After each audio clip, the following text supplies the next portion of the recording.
Shine, shine your light on me, yeah. Hi, Nick here from Autosol Australia to show you how to use Autosol Metal Polish Liquid. This product is recommended for metal surfaces in reasonable condition, as a regular light polish every few weeks is better than a heavy polish once the metal has begun to deteriorate. So how do we use it?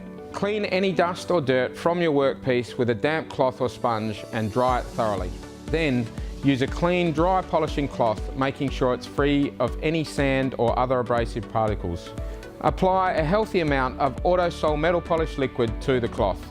Covering 5 to 15 centimetres at a time, rub the polish over the workpiece in a circular motion.